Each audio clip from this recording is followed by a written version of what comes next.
Good evening प्यारे विद्यार्थियों, आज हम लेकर आए हैं अपनी video number 7, I mean practice set number 7।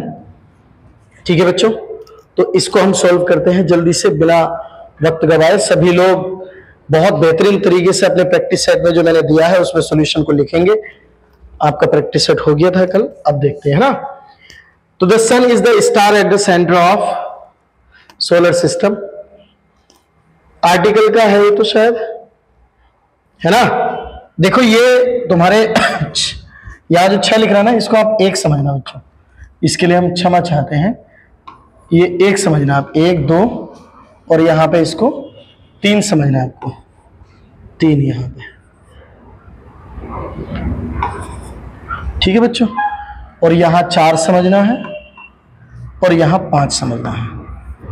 उसी के हिसाब से क्वेश्चन बनेगा। ठीक है, अब इनकी जगह हमें फिल इन द ब्लैंक्स है और ये वर्ड दिए गए हैं, ये इसमें लाके फिल करने हैं। क्लोज टेस्ट कुछ नहीं होता है, एक स्टोरी होती है और उस स्टोरी के बीच में कुछ कुछ वर्ड छोड़ दिए जाते हैं ताकि वो आपके द्वारा फिल कराए जा सके, है ना। इतना होता है और कुछ भी नहीं इससे ज्यादा।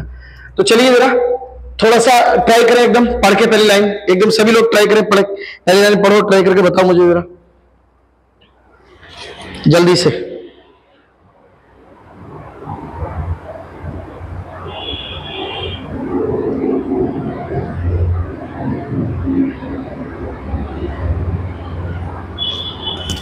पढ़ा कुछ? The sun is the star at the centre of. मैंने तुम्हें एक बात बताई थी बच्चों पहले भी कि जब ऑफ आता है ना, ऑफ, तो ऑफ के बाद अक्सर द आता है। Of the solar system, of typical solar system, huge solar system, a solar system नहीं लगता। The sun is the star at the centre of the solar system. Solar system का क्या है? सन जो है वो स्टार है और सेंटर भी है ना। तो द इसमें सही बैठ रहा है, ए नहीं आएगा। अब ए क्यों नहीं आएगा सर? क्योंकि ऑफ ए सोलर सिस्टम नहीं होता, ऑफ द सोलर सिस्टम होता है। जब मैं ये चीजें हैं कुछ बच्चों जो पढ़ानी बाकी रह जाती है, एक दिन को मैं बिना टेस्ट वाली वीडियो लेकर आऊंगा और ये चीजें नोट करके मैं आपको सिखाऊंगा कि यहाँ क्यों आता है ना। चले भाई, मतलब ऑफ द क्यों आ रहा है, ऐसे ही क्यों बनती है कंडीशंस। कुछ चीजें रीडिंग पावर से भी स्ट्रांग होती हैं, तो जरूरी नहीं है कि एक क्लोज टेस्ट आ गया and suddenly you have to do it, but इससे पहले कुछ और चीजें होती है बच्चों। अपना रीडिंग पावर स्ट्रांग करो।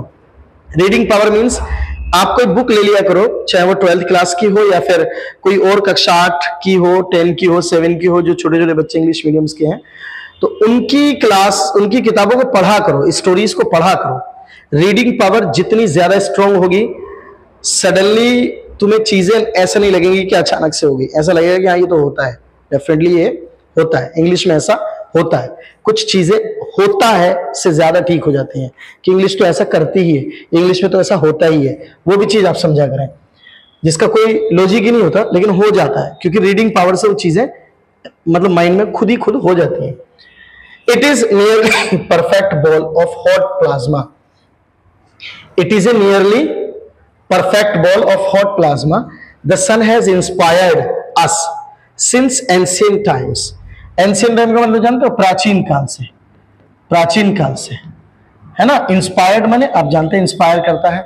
The sun has inspired us since ancient times. It's central to mythology and religion in। अब इसमें तो हमारा ये आंसर आ गया बच्चों। ठीक है प्यारे बच्चों, अब रहा आगे क्या आएगा। तो एंड रिलीजन इन किस में? कल्चर्स में, प्रोसेस में, सेंस में या टाइप्स में। यानी दोबारा समझेंगे, it is nearly perfect ball of hot plasma. यानी ये क्या है? एक हमारे बहुत करीब का एक परफेक्ट बॉल है जो प्लाज्मा की, मतलब प्लाज्मा टाइप की, एक तरह से पीले रंग की। मतलब the sun has inspired us since ancient times. जो सूरज है हमें प्राचीन काल से ही क्या कर रहा है? इंस्पायर कर रहा है। It is central to mythology. ये जो है मिथोलॉजी एंड रिलीजन, रिलीजन का और मिथोलॉजी का मतलब जो मनगढ़ंत कहानियां हैं उनका एक अपना सेंट्रल भी रहा है, मतलब मुद्दा रहता है कि भाई इसको ऐसे करोगे, इसको वैसे करोगे तो ऐसे हो जाएगा, तो एक मुद्दा भी होता है बच्चों। तो क्या कहेंगे जरा बताएं। कल्चर्स का मतलब जानते हो? रीति रिवाज है, एक तरह से रीति रिवाज। या आप एक बात समझ लीजिए, एक वर्ड में कहूं तो संस्कृति। संस्कृति, है ना, कल्चर, कल्चर्स, संस्कृति, रीति रिवाज। तो क्या रहा है mythology religion in cultures around the world, यानी पूरे संसार में एक रीति रिवाज रहा है इसका। मेरे अनुसार तो ये आंसर बनना है, प्रोसेस नहीं है, सेंस नहीं है और टाइप्स भी नहीं है ना। एक तरह से कल्चर सही बैठ रहा है, मतलब एंशिएंट समय से ऐसा होता था मिथोलॉजी में और रिलीजन में, धार्मिक रूप से, और जो अधार्मिक रूप से लोग ऐसे ही मानते हैं, एक मिथ है एक तरह से, मतलब वो चीज है। चले भाई आगे बढ़ते हैं। It keeps our planet warm enough for living, यानी कि इट कीप्स, ये रखता है, अवर प्लेनेट, हमारा प्लेनेट, वार्म माने गर्म, ये हमारा प्लेनेट कैसा रखता है, गर्म, इनफ माने अधिक, फॉर लिविंग थिंग्स, रहने वाली चीजों के लिए, जो जिंदा रहते हैं उनके लिए, to grow. It gives us light, ये हमें लाइट देता है, सो वी कैन सी, इसलिए हम इसे देख पाते हैं। इट इज बाय फार, यानी ये बहुत दूर है, the most important thing, sorry the most important, अब आगे है द मोस्ट इंपोर्टेंट मतलब ये एक ऐसा चीज है हमारे लिए जो हमें, हमारे प्लेनेट को गर्म भी रखता है बहुत ज्यादा, और वस्तुओं को एक तरह से उगाने में भी सहायक है, जैसे पेड़ पौधे इसी की वजह से उगते हैं। It gives us light, light भी हमें देता है, we can see it. It is by far the most important, क्या होगा, गेस्चर्स। गेस्चर्स क्या होता है, गेस्चर्स एक अलग चीज है, एक सेंसिबल कोई एक फंक्शंस को बोलते हैं। सोर्स, सोर्स क्या होता है, किसी चीज को कंप्लीट करने का एक माध्यम, कंट्रोल करना तो आपको जानते हैं, सिंबल, तो ये एक तरह से सिंबल तो है नहीं, सिंबल नहीं, नॉट ओनली सिंबल बल्कि ये एक तरह से क्या हमारे पास सोर्स है, क्या है ये, सोर्स ऑफ एनर्जी है, important source of energy for life on अर्थ, यानी कि लाइफ एनर्जी का क्या है, ये सोर्स है, यानी सोर्स माने माध्यम है बच्चों, एनर्जी का माध्यम है ये। तो source of life, source of energy for life on earth, it is about 100 times, है ना। तो ये बात समझ में आ गई, आगे मोस्ट इंपॉर्टेंट सोर्स, गेस्चर्स नहीं हो सकता, सोर्स है, माध्यम है ऑफ एनर्जी का, एनर्जी का भी, for life on earth, it is about 100 times as wide. ओहो, देखो मैंने बताया था ना तुम्हें, अगर एज आ गया है तो उसके बाद क्या आएगा, एडजेक्टिव आएगा, और उसके बाद फिर से एज आएगा, अगर आपका सेंटेंस पॉजिटिव है तो, और निगेटिव है सेंटेंस तो मैंने तुम्हें बताया था बच्चों, आगे यूज भी हो जाएगा कभी, अगर निगेटिव है तो सो आएगा यहाँ पे, प्लस एडजेक्टिव आएगा यहाँ पे मेरे लाल, और उसके बाद फिर से एज आएगा। Clear, okay done. तो इसका मतलब यहाँ एज आना चाहिए बिना ऑप्शन के, ऑप्शन में अगर दिया हो तो देख लो, अबाउट एज, एज आ गया, बाकी तो आ ही नहीं सकता, कोई मसला ही नहीं आगे का। आगे देखिए बच्चे the earth, if there were no sun, यदि कोई सूरज ना होता, many things would not occur, बहुत सारी चीजें ना होती, पनपती, लाइक ए फोटोसिंथेसिस, प्रकाश संश्लेषण, है ना, और द प्रेजेंस ऑफ ऑक्सीजन, और ऑक्सीजन की मौजूदगी ना होती, which would have caused no, अच्छा वेरी गुड, जो अगर ये सब ना होता तो विच वुड हैव कोज्ड, कारण होता, इसके कारण क्या होता, नो एक्सिस्टेंस। इनहेंसमेंट अलग चीज है, एंड अंत है, स्किल दक्ष है, कुशल है कोई चीज, दक्ष होना, यानी किसी चीज में दक्ष होना है, कुशल होना होता है, तो ये अलग चीज है। इनहेंसमेंट माने क्या होता है एक तरह से, एक्सिस्टेंस माने होता है मौजूदगी। बच्चों समझ में आ रही है बातें मेरे भाई, बात समझ में आ रही है, एक्सिस्टेंस है ना, जीवित होने की व्यवस्था, या एक तरह से इस चीज को बढ़ावा देना, है ना। तो एक तरह से ये क्या है, कोज्ड नो एक्सिस्टेंस, यानी कि जीवन की कोई, जीवन का होना दर्शाता है एक्सिस्टेंस। एक्सिस्टेंस माने मौजूदगी भी होता है, मौजूदगी किसी चीज की।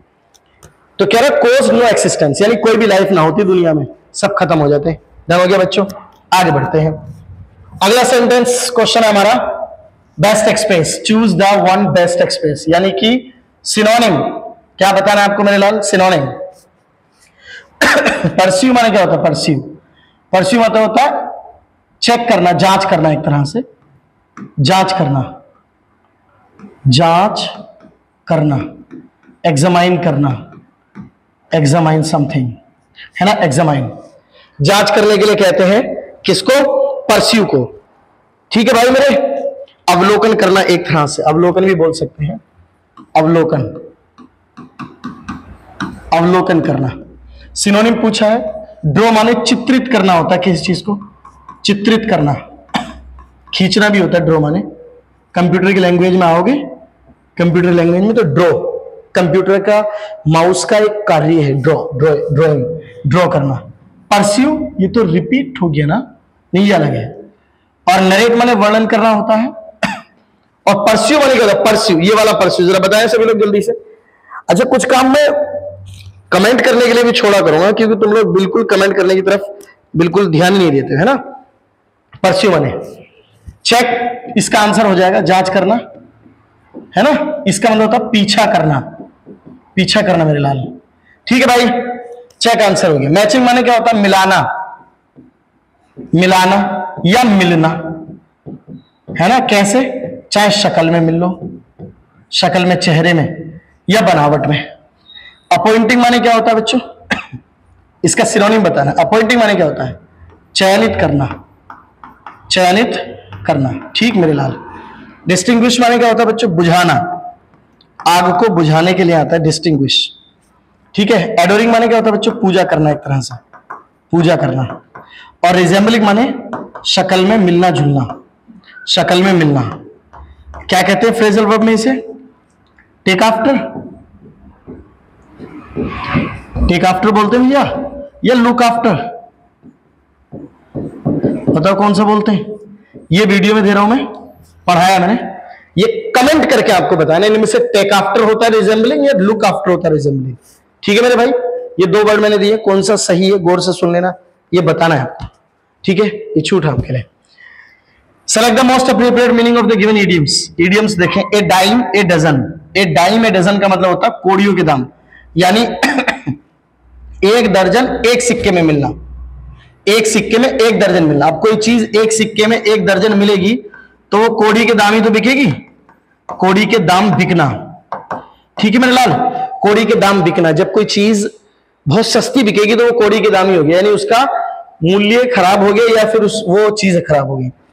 तो क्या है? हर आइडियाज वर वर्थ, उसका आइडिया बेकार था। A dime a dozen and did not impress the boss, और इम्प्रेस नहीं किया बॉस को। मुझे लग रहा है सही है ये। The concert tickets were dime a dozen and sold out quickly, यानी डाइम ए डजन थे तो जल्दी थोड़ी बिक जाएंगे मेरे लाल। अगर ये बेकार है, कोड़ियों के दाम है, तो सोल्ड आउट क्विकली, हाँ हो सकता है। Concert tickets were a dime a dozen and sold out quickly. आगे है, the restaurant had some delicious desserts. Desserts माने होता है खाना खाने के बाद का मीठा। डिजर्ट माने जो होता है बच्चों, जैसे होटल में खाना खा लेते हैं तो खाना खाने के बाद का जो मीठा होता है वो कहते नहीं, कहते कि सर खीर लेके आओ आपके लिए, तो उसको जो बोलते हैं डिजर्ट्स बोलते हैं उसको। रेगिस्तान वाला डिजर्ट नहीं है। That were a dime dozen. The restaurant had some delicious dessert, यानी शानदार डिजर्ट होगा तो वो कोड़ियों के दाम नहीं बिकेगा। यानी इसका मतलब नॉट ओनली कोड़ियों के दाम है, कोई चीज खराब होना भी है, यानी किसी की स्थिति खराब होने के कारण उसके दाम कोड़ियों के हुए हो। The antique store had some rare finds, यानी एक ऐसा स्टोर है जहां बहुत मुश्किल से चीजें मिलती हैं, but they were a dime dozen. अब जहां चीजें मुश्किल से मिलती है मेरे लाल, तो वहां डाइम डजन कैसे हो जाएगा, कोड़ियों के दाम कैसे हो जाएगा। चीजें शॉर्ट, जहां इकोनॉमिक्स पढ़ा होगा, जहां प्रोडक्ट्स की शॉर्टिंग चलेगी वहां पे कभी भी रेट कम नहीं हो सकते, बढ़ेंगे। या तो प्रोडक्ट ना हो कम मार्केट में तो रेट बढ़ जाएंगे, या फिर प्रोडक्ट बेहिसाब हो तो रेट घट जाएंगे। तो ये वाला सही लग रहा है। हर आइडिया वर बर्थ, उसका आइडिया बेकार था, खराब था। A dime dozen and did not impress the boss, और बॉस को इंप्रेस नहीं किया तो कोड़ियों के दाम हो गया। एक तरह से आप कहेंगे the concert tickets were a dime a dozen and sold out quickly, है ना। तो ये भी नहीं होगा, आंसर यही बनेगा। आगे है, do not beat about the bush. Bush माने होता है बच्चों झाड़ी, झाड़ी, और बीट माने होता है पीटना, पीटना। तो झाड़ी को पीट रहे हैं आप, डंडा लिया, झाड़ी पे डंडा मारा, हटाया, झाड़ी फिर सीधी होगी, फिर डंडा मारा, हटाया, झाड़ी फिर सीधी होगी। तो इसका मतलब क्या है? डंडा से झाड़ी को पीटना एक व्यर्थ का कार्य है, बेकार का काम है, कोई काम ही नहीं है, यानी यूजलेस वर्क। तो आप क्या कहेंगे?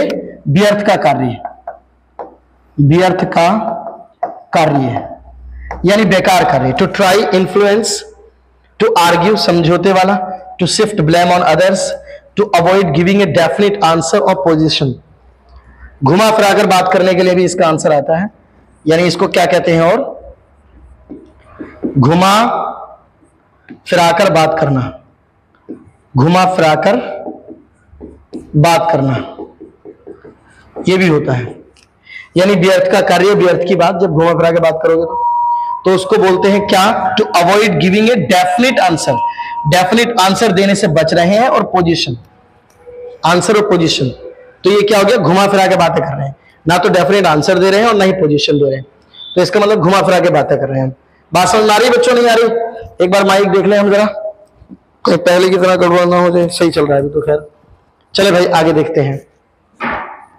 अगले सवाल ये आए आपके, ठीक है भाई। डायरेक्ट इन द एंटोनिम बताना बच्चों, एंटोनिम जरा थोड़ा सा देखें और मुझे बताएं, सजेस्ट करें एकदम, बहुत जल्दी। ठीक है भाई, जल्दी करें एकदम।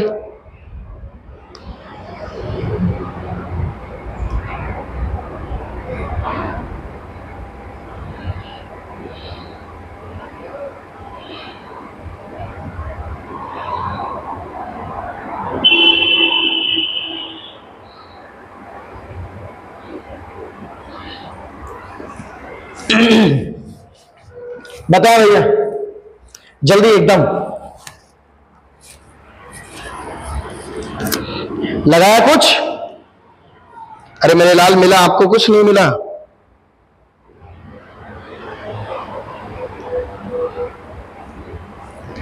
बताइए जल्दी से।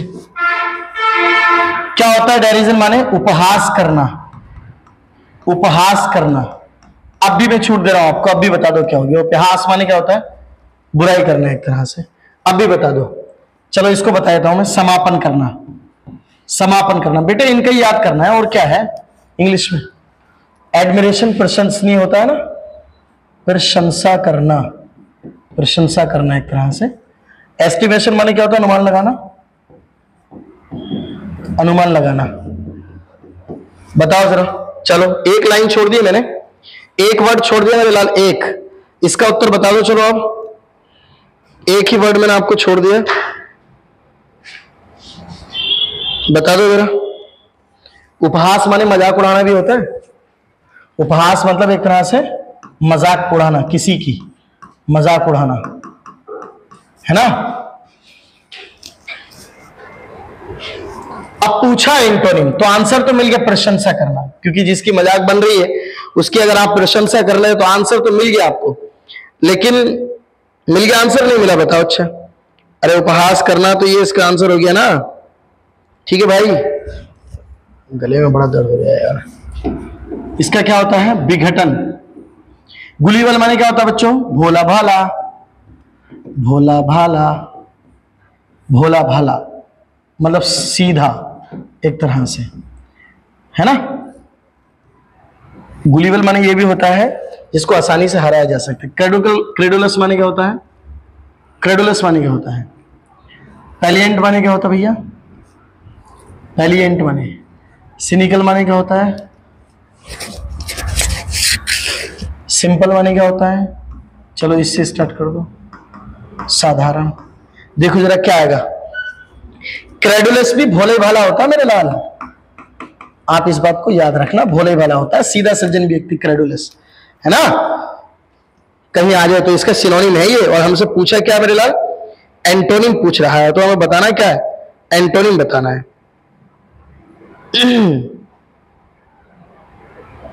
बताओ जरा। इसका मतलब क्या होता है? लचीला। विश्वसनीय भी होता है, जिस पे विश्वास किया जा सके, विश्वसनीय। तो जो विश्वसनीय होगा वही भोला भाला होगा। सिनिकल निंदक होता है, निंदक, निंदक। सिनिकल निंदक, तो जो भोला भाला हो गया, सीधा हो गया, उसका निंदक हो गया, वो एंटोनिम, है ना। चले भाई, अब आपके सामने आ चुका है PQRS। बताएं भाई इसमें आप क्या लगाएंगे और क्यों लगाएंगे, है ना। वर्क क्वांटिटीज ऑफ आउटपुट लगाओ जरा, 2 मिनट है आपके पास, करिए जरा जल्दी से एकदम।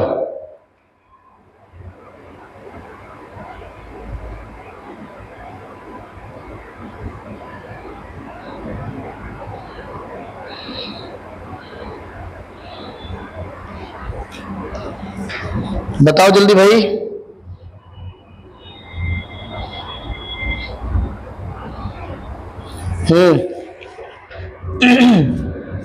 रिसर्च शोज, रिसर्च जो है, खोज जो है वो दिखाती है, क्या दिखाती है, that medium skilled employees, research दिखाती है कि मीडियम स्किल एम्प्लॉयड जो है हु वर्क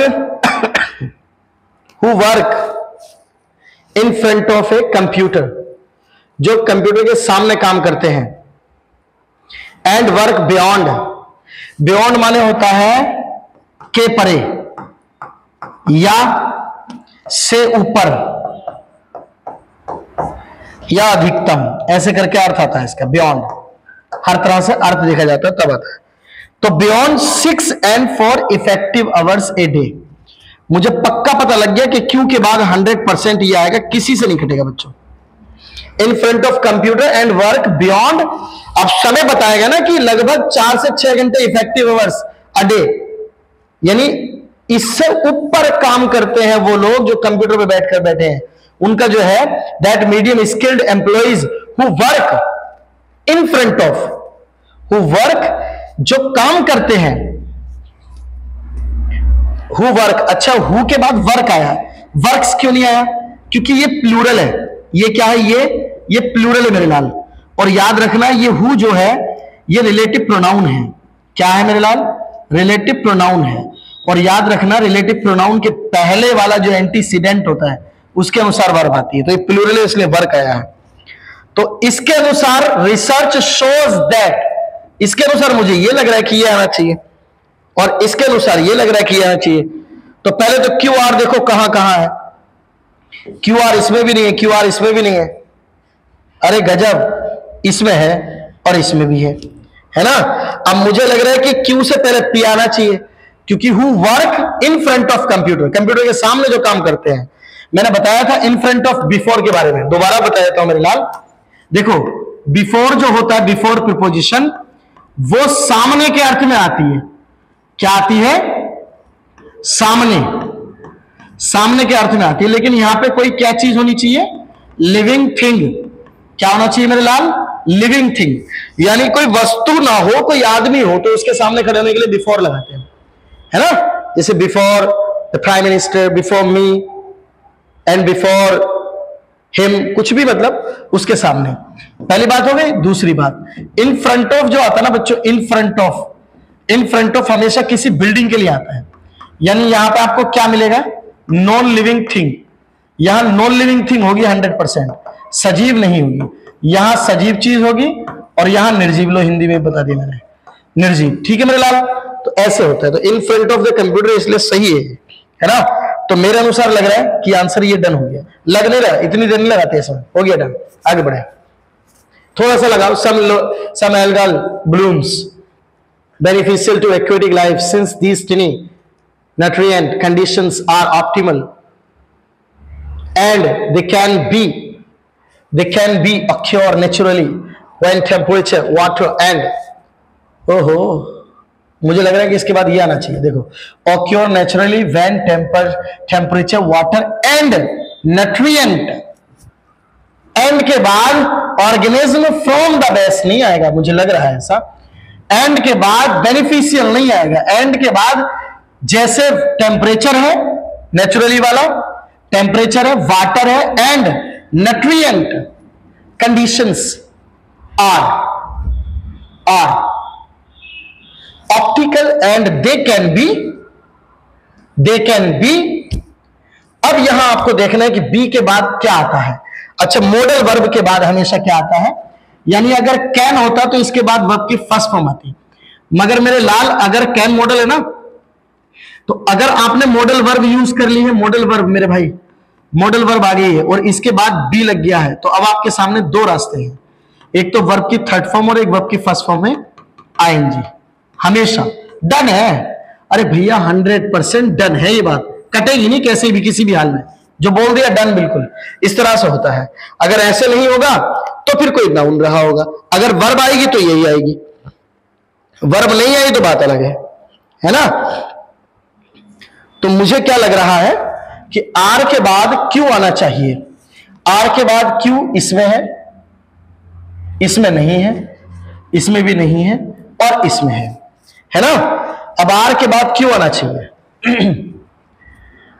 अब सोचो कि क्यू के बाद क्या लगा सकते हो, जरा बताओ जल्दी से। पानी दियो अकरम भाई जरा।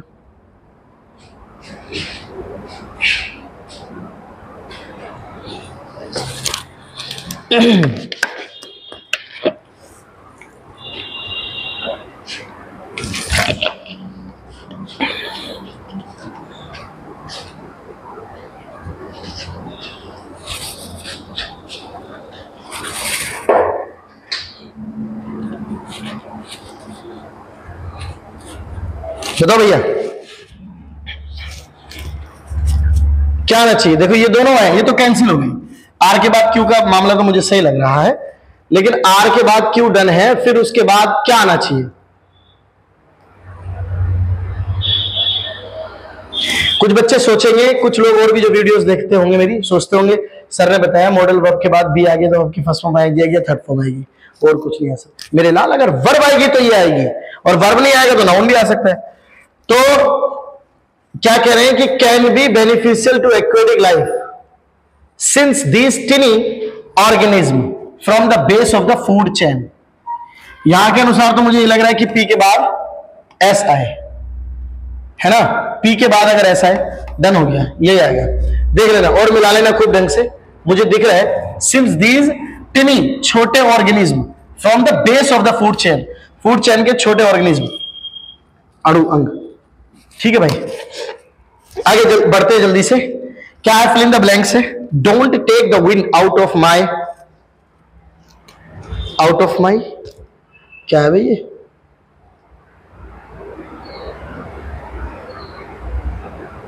अच्छा फिल इन द ब्लैंक्स है, बताओ जल्दी से क्या आएगा जरा। विंग्स माने क्या होता है पर, बॉट बॉटी होती है, सेल्स आएगा सेल्स आएगा। I am going now ever with, don't take the wind out of my. Wind माने क्या होता है हवा, तेज हवा। ऑफ माई, अब माई के बाद एक बात तो है नाउन आएगा of my. And tell me I am going now where with. जरा बताओ बच्चों क्या आएगा, एकदम बताइए जरा क्या आएगा मेरे भाई।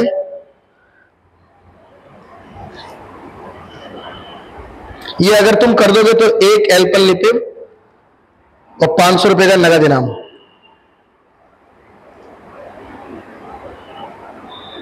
करो जरा।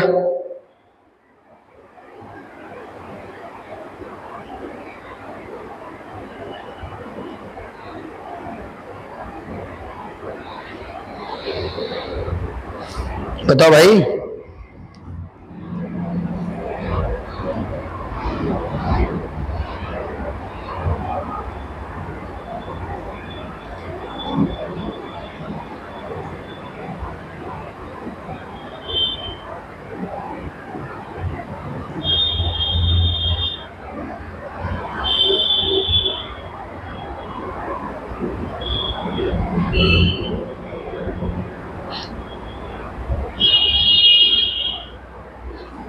एक बात और याद रखना, आपके टेस्ट में कुछ गड़बड़ है, इनमें कुछ आपके टेस्ट में गड़बड़ है, वो जरूर ध्यान रखना। मतलब ऐसा हो गया जैसे ये वाला वाक्य तो ये यहाँ आ गया, ये वहां आ गया। अभी मैं टेस्ट पेपर देख रहा था आपका, तो इसमें कुछ गड़बड़ है, कल जो मैंने कराया था। बच्चों इसका आंसर आएगा सेल्स। आपसे ये लगेगा नहीं, और अब मुझसे आप बहुत बड़ा रीजन पूछने वाले क्यों लगेगा मेरे लाल। The wind of my sails का मतलब होता है, ये ईडीएम है बच्चों, ये ईडीएम है। किसी का आत्मविश्वास खोना, किसी का आत्मविश्वास खोना मेरे लाल, किसी का आत्मविश्वास खोना, ये पूरा वर्ड है। यानी ये ईडियम का टुकड़ा है, छोटा काट दिया है, सेल्स आ गया यहाँ पे। इसका कोई पार्टिकुलर इंडिपेंडेंट मीनिंग नहीं है। The wind out of my sails का मतलब होता है किसी का आत्मविश्वास खोना। डोंट टेक, ये क्या है भाई, कीड़ा है यार ये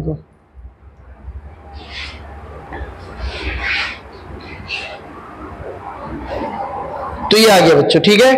आगे द डॉक्टर, अब डॉक्टर तुम्हें एडवाइस देता है दवाई खाने के लिए, सलाह, डॉक्टर सलाह देता है, आदेश देता है डॉक्टर, डॉक्टर के ये काम लग रहे हैं आपको। प्रपोज्ड, प्रपोज्ड यानी कि क्या प्रस्ताव रखता है डॉक्टर है, ये प्रेस्क्राइब करता है, prescribed, the doctor prescribed per day 2 tables है यार, उड़ जाएगा, अभी बैठा रहने दो, ऐसी छेड़ो मत, ठीक है भाई। तो क्या आ जाएगा यहां पे, डॉक्टर द्वारा निर्धारित चीज को प्रेस्क्राइब बोलते हैं, जो डॉक्टर बताए, है ना, डॉक्टर द्वारा बताया जाना। जैसे कोई सलाह देता ना कि खाने के बताया जाना, जैसे कहता डॉक्टर, क्या कहता, डॉक्टर बताता है आपको कि ये वाली दवाई सोने के बाद खानी है और ये वाली दवाई उठने से पहले खानी है ना, ऐसे जो बताता है वो। आ रही बात समझ में नहीं आ रही? इस तरह जो डॉक्टर बताते हैं वो क्या होता है, उनका प्रेस्क्राइब होता है, ठीक है भाई। एक बात ध्यान रखना, द डॉक्टर के बाद वर्ब की सेकंड फॉर्म आई है, या तो फर्स्ट फॉर्म आ सकती है, सेकंड फॉर्म, ठीक है भाई। आगे देखें मेरे लाल, एक कीड़ा बैठा है मेरे जस्ट नीचे, इतना मोटा भाई साहब, तुम तो कूद के भाग जाते, लेकिन मुझे भी डर लग रहा है, बट कहीं उड़ के ना मेरी तरफ आ जाए भाई, बस बैठा रहे वैसे चुपचाप मेरे बिल्कुल पैरों के आगे, बोर्ड की जस्ट नीचे। बहुत डर लग रहा है, बड़ी मेहनत से, ये वीडियो बहुत पैसों की है। She is in a hurry, in an hurry, she is in an hurry, she is in an hurry, n नहीं आएगा यहाँ, n से क्या मतलब आ गया भाई हरी में, तो कहां एरर हो गया, इसमें एरर हो गया। She is in an hurry to meet her brother, she is in hurry, है ना।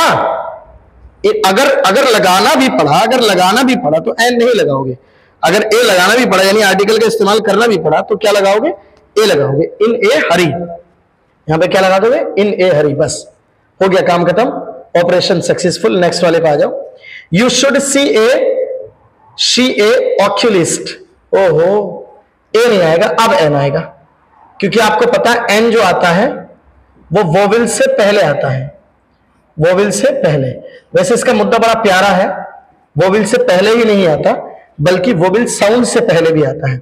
जैसे एन आवर, आप सोचोगे एच से स्टार्ट हो रही है ये भी, लेकिन इसकी आवाज है अवर, और अवर है एक वोवेल साउंड, उससे पहले बच्चों एन आता है ना। एन यूरोपियन, यूरोपियन, तो इसमें भी क्या आ जाएगा, एन आ जाएगा मेरे लाल, है ना। या एन बताओ और कौन सा आ सकता है, एन ऑनेस्टी या an honest person, an hour, an honest, an honourable prime minister, ये आ जाएंगे। तो साउंड होना चाहिए, ठीक है मेरे भाई। यहां एन आएगा, तो एन आएगा तो एरर कहां बना, अबे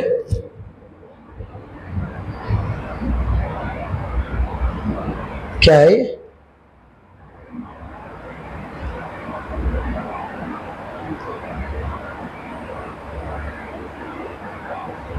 ये तो बच्चों गड़बड़ लग रहा है मुझे, ये तो मुझे गड़बड़ लग रहा है। सी, अरे हाँ ये है तो भाई, सॉरी यार, सी ए ऑक्यूलिस्ट, उसमें एरर हो गया। आगे देखो, my mother is a honest, अब देखो ऑनेस्ट आ गया, तो अब इससे पहले क्या आएगा, एन आएगा। ये जो मैं लिख रहा हूं ना सब, इन सबसे पहले क्या आएगा, एन आएगा। लो दोनों सारे ही एरर आर्टिकल के हो गए आज तो। एन ऑनेस्ट आएगा, एन ऑनेस्ट, कहां एरर हो गया भाई, यहां एरर हो गया, एन ऑनेस्ट आता, ठीक है। इसका मतलब आर्टिकल का पूरा खच्चर है। मैं थोड़ा सा और बता दूं मेरे लाल, देखो याद रखना, कॉन्सोनेंट से पहले तो ए आता है, ए, और एन जो आता है वो वोविल से पहले आता है ना, वोविल से पहले, वोविल से पहले। वोविल कितने होते हैं भैया? 5। कौन कौन से? ए, ई, आई, ओ और यू। ठीक है भाई। लेकिन कभी कभार वोविल्स के साउंड भी आते हैं। अब जैसे यूरोपियन आ गया, ये आ गया। अब कभी कभार क्या होता है कि वोविल के वर्ड दिए होते हैं लेकिन उनका साउंड जो होता है प्यारे बच्चों वो कॉन्सोनेंट की तरह होता है, तब भी हम किसका प्रयोग नहीं कर सकते? हाँ, एन का प्रयोग नहीं कर सकते। जैसे मैं कुछ और वर्ड लिख रहा हूं, एन, वन आइड मैन, यहां एन नहीं आएगा मेरे लाल, जबकि ओ से स्टार्ट है, क्योंकि यहां आवाज निकल रही है वन की और वन कॉन्सोनेंट है, स्वर नहीं है।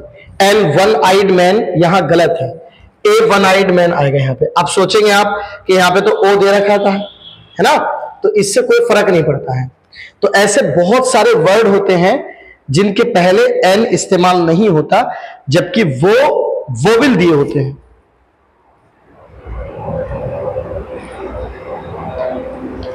जबकि वो वोविल दिए होते हैं बच्चों। आज मुझे बड़ा डर सा लग रहा है यार। एक काम करिए अकरम भाई,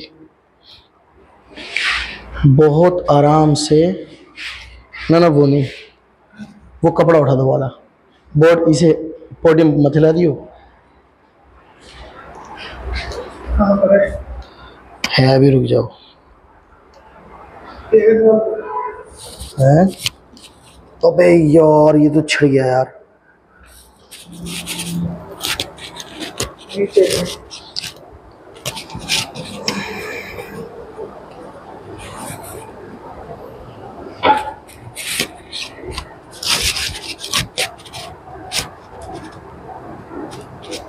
चलो थोड़ा सा डर तो खत्म हुआ। चले भाई, तो आज तो भैया ऐसी हो रही है, जल्दी से देखो आगे, वीडियो लंबी हो गई तो क्या हो गया, ये हो गया है ना। आगे बढ़ते भैया। फॉर अल्टरनेटिव्स गिवंस द अंडरलाइन, ये इंप्रूवमेंट आ गया बच्चों। आई don't wear the sunglasses at the moment. वाह, ये सवाल एग्जाम में आया था शायद अभी हाल फिलहाल के। एट द मोमेंट का मतलब होता है इस लम्हा, इस लम्हा यानी इसी लम्हा, जिस लम्हा मैं बोल रहा हूं, इसी लम्हा, इस लम्हा, एट मोमेंट, मोमेंट माने लम्हा होता है, तो इसी लम्हा, जिस लम्हा में मैं बोल रहा हूं। तो आई डोंट वियर, मैं चश्मा नहीं पहनता था, द सन ग्लासेस, यानी I don't wear the sunglasses, मैं सन ग्लासेस नहीं वियर करता था, इस लम्हा नहीं करता था, तो ये तो आदत हो गई, हैबिचुअल एक्शन हो गया। और इस लम्हे के लिए हैबिचुअल एक्शन नहीं है। क्षण भंगुर कार्य जो भी होंगे, क्षणिक कार्य जो भी होंगे, जो रेगुलरिटी में ना रहे हों, क्षणिक जो भी होते हैं वो हमेशा ही कॉन्टिन्यूअस में रहते हैं। क्षणिक कार्य याद रखना बच्चों, यहां क्षणिक कार्य है, इस लम्हे की बात चल रही है, अगले की कोई बात नहीं है। तो आई डोंट वियर ना होके बल्कि क्या होगा, I am not wearing, continuous बनेगा ऐसी कंडीशन में। अगर इसी लम्हे की बात करेगा तो कॉन्टिन्यूअस बनेगा मेरे भाई। चलें, हर होप्स फॉर बिल्डिंग्स हर आउन हाउस वो बीटन व्हेन। बहुत सारे बच्चे सोच रहे थे हर होप्स, उसकी आशा फॉर बिल्डिंग हर आउन house were beaten when she lost her jewellery box, है ना। जब उसका ज्वेलरी बॉक्स खो गया तो उसके घर को पीटा गया।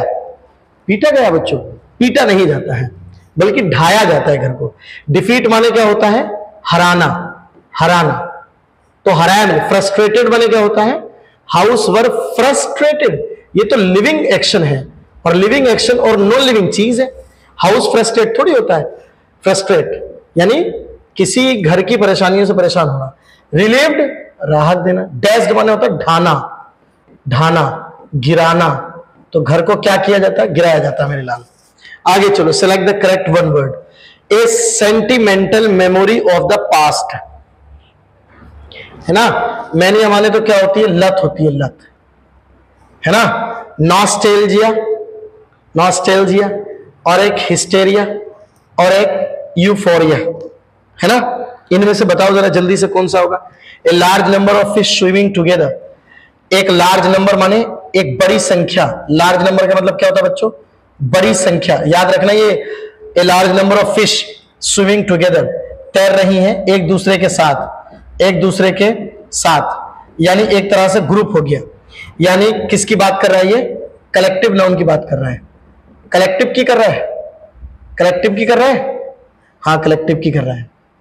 कलेक्टिव नाउन है ना भाई। और कलेक्टिव नाउन में जैसे बंच होता है ना, बंच चाबियों का गुच्छा होता नहीं होता, हर्ड होता जानवरों का झुंड नहीं होता है ना, और तुम्हारा ज्यूरी होता नहीं होता, जजों का समूह है ना। तो भैया बिल्कुल ऐसे ही एक वर्ड होता है शॉल, मछलियों का समूह, मछलियों का समूह, मछलियों का समूह। ठीक है मेरे लाल, तो मछलियों का समूह है, मछलियों का समूह। यानी इसका आंसर तो ये हो गया है। शीफ माने होता मुट्ठा, मुट्ठा बरसिंग का है किसी चीज का, गेहूं का मुट्ठा जब काट रहे हैं आप तो, है ना। स्ट्रिंग माने क्या होता है? तिनका या भूसा। स्ट्रीम माने क्या होता है? लाइव होना, किसी चीज का लाइव होना कहलाता है बच्चों। जरा बताओ आगे क्या होने वाला है? स्ट्रीम माने क्या होता है? प्रवाह एक तरह से। और स्ट्रिंग माने तो है ही डोरी, डोरी या धागा कोई, है ना। बताओ जरा क्या आंसर बना इसका? कोई अतीत को बारे में सोच रहा हो, अतीत के बारे में, तो उसको नॉस्टैल्जिया बोलते हैं। ठीक है, अतीत के बारे में उदासी, यानी अतीत के बारे में सोच सोच के उदासी ला रहा हो, उसको क्या बोलते हैं? नॉस्टैल्जिया। मैनिया लत हो गया है ना, ये तो डोरी हो गया, डोरी, डोरी। तो दोनों के आंसर पता लग गए। अब वर्ड का नहीं पता, एक वर्ड मुझे भी नहीं पता बच्चों, एक वर्ड तो मुझे भी नहीं पता, तुम ही इसे ढूंढ के बताओगे मुझे क्या होता है। ठीक है भाई, जल्दी से अपना बताएंगे, बताओ जरा क्या होता है, बताओ। हिस्टीरिया माने क्या होता है? मिर्गी, मैंने देख लिया, मिर्गी, डर, डर एक तरह का। और मिर्गी हो गया। ठीक है, आंसर इसका हो ही गया है। अब मैंने बच्चों एक चेंजिंग की है बहुत बड़ी पेपर में, तुम्हारे पेपर देखो अपना सभी उठा के, कि मैंने अब फिल इन द ब्लैंक्स नहीं दिए हैं, फिल इन द ब्लैंक्स मैंने नहीं दिए हैं, और बल्कि उसकी जगह क्या दिया मेरे लाल? फिल इन द ब्लैंक्स की जगह क्या दिया, जरा बताएंगे? एक्टिव, पैसिव और direct, direct, sorry fill in the blanks नहीं, मीनिंग जो थे, मीनिंग स्पेलिंग जो थे उसमें है ना, ये दिया है मैंने। इसका नाम लिख देना उत्साह, उत्साह, उत्साह होना। चले भाई, select the best option in active passive and direct direct. Was the bag packed by Mary. अब एक्टिव पैसिव के बारे में आप एक दिन में लेक्चर दूंगा, 10 मिनट में आप पूरा एक्टिव पैसिव बनाना सीख जाओगे, एक ही 10 मिनट में।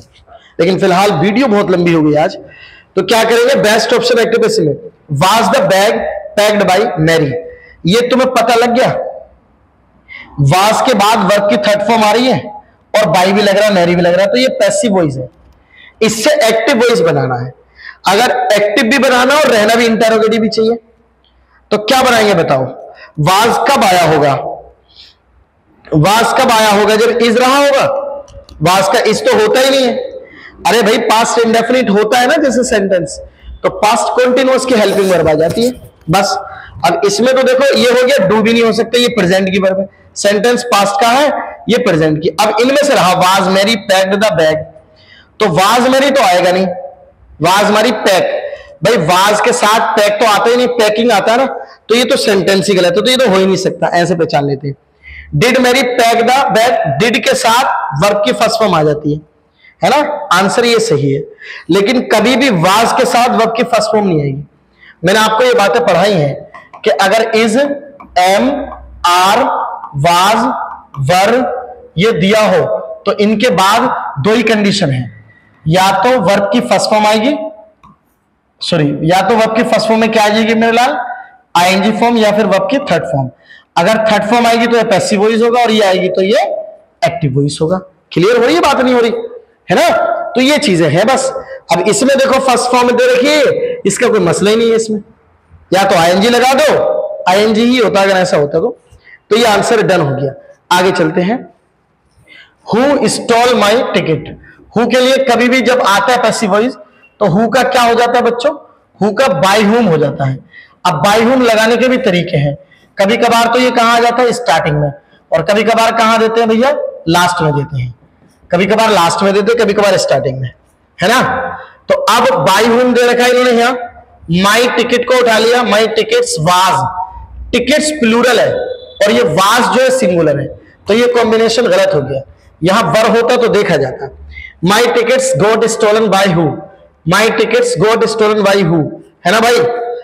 Who stole my tickets, stole second form of the verb है, तो ये वाला तो वाक्य नहीं होगा।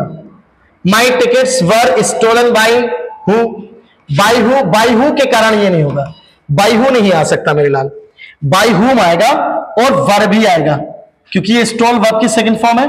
जब इसका पैसिव वॉइस बनाते हैं तो वर्ब की फर्स्ट फॉर्म मतलब वाजे वर आ जाता है। बताऊंगा ये बात मैं आपको।